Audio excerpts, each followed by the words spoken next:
Well, in the swirl of controversy around Trump's transition team, the sharpest criticism has been reserved for the appointment of Steve Bannon as chief strategist.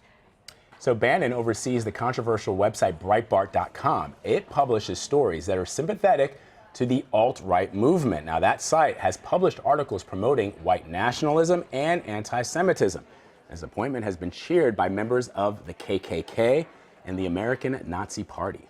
David Fahrenthold of the Washington Post company has joined us. He co-authored an article out that's detailing a number of one-on-one radio interviews that Trump did with Bannon over the course of his campaign. And he's with us now from Washington. David, how telling were those conversations about the synergy that developed between these two men? Well, they reveal sort of a sense of what that relationship is. And it shows Bannon sort of how he sort of sucks up to Trump, how he uses flattery of the crowds at his rallies, Trump's toughness, his negotiating skills, his business acumen. He uses that flattery to sort of ingratiate himself with Trump and then to sort of frame policy questions. He's the one he sort of leads Trump in the direction he wants him to when he's talking about policy. And these conversations, they were done as part of the radio program that Breitbart News Daily conducted. Trump very much rode that wave of the audience to the White House. How crucial was that platform for Trump over the course of this campaign? Well, I think it was. Apparently, their traffic went way up. It was very vital, at least to Trump's hardcore, hard-right supporters, to sort of spread a positive view of Trump. In fact, in the days after the Access Hollywood tape was released, when everything seemed to be going wrong for Trump, Breitbart was one of the few sites that was standing by him and saying things are great, he's going to win. So it was a really important platform. And now Bannon will probably be a very important voice in Trump's ear as he tries to govern.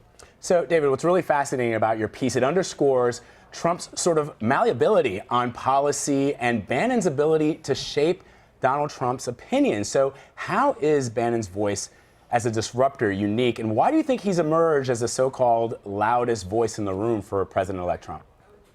Well, Bannon is somebody whose whole political aim before now was to sort of tear down the Republican establishment, to blow it up. He thought they were sellouts and compromisers. He particularly hates Paul Ryan, who's now going to be a key governing partner of Donald Trump. So it's rare to have somebody in the White House who not only is attached to a website that's promoted white nationalist and anti-Semitic viewpoints, but also somebody whose stated goal for many years was to destroy the party establishment that Trump now has to work with. David, you point out in this article the moments when they disagree. What were those issues, and how do you think those moments might foreshadow what's to come in their relationship? Well, we listened to a lot of these tapes. There are 9 different interviews, more than 2 hours of talking. And there was one time in which you could see them really disagree, and that was a disagreement about what should happen to immigrants who come to the U.S., study at Ivy League schools, get college degrees, and then now have to go home to their home countries because of U.S. immigration law. Trump says, and sort of unbidden, it's one of the few times in which Trump actually comes out with a policy viewpoint without being asked for it. He says, I think those people should be allowed to stay. They go back to their home countries, they become billionaires, we're missing out on that. And Bannon says, well, I don't know. Bannon says, if you look at Silicon Valley, where 2/3 or 3/4 of the CEOs are South Asian or Asian, it's clear that Bannon doesn't like that. And he feels like immigration policy should do something to stop that. So that's the one time really where they seem to really disagree on an important policy matter. So obviously, one of the challenges for a newly elected president is that it becomes really difficult to stay connected to the movement or some of the policy positions that you had when you were campaigning once you get elected. Hello, Guantanamo, for example. And so I'm wondering, and even, David, we saw in this meeting that we're showing between the president-elect and President Obama, Donald Trump came away from that meeting saying, yeah, I talked to the president about Obamacare, and there are a couple of things that he mentioned to me that may actually go against some of the things that he said on the campaign trail. So is it Bannon's job to keep him rooted in what got Trump to Washington? Or could we see, as a lot of people have posited, that Donald Trump does his own thing? Well, I think the most important thing to know about Trump is that he's now has surrounded himself with a number of people who have very different viewpoints, and that Trump often sort of is malleable by whoever he talks to last. I think so. You may see him break away from policy positions, sort of the hard right positions he expressed on the trail. I think another possible outcome is just kind of paralysis. And all these different people come from different parts of the party, or like Jared Kushner, his son-in-law, who's been a Democrat most of his life. They're going to come at this from really different points of view, and they're all going to try to be the last one who talks to President Trump before he makes a decision. I think what you're seeing now with the transition team and this crazy search for cabinet secretaries and other things is that Trump may have a hard time making those decisions if he's not bringing his own viewpoint to the table, if he's just waiting for somebody else to frame it and everyone wants to frame it differently.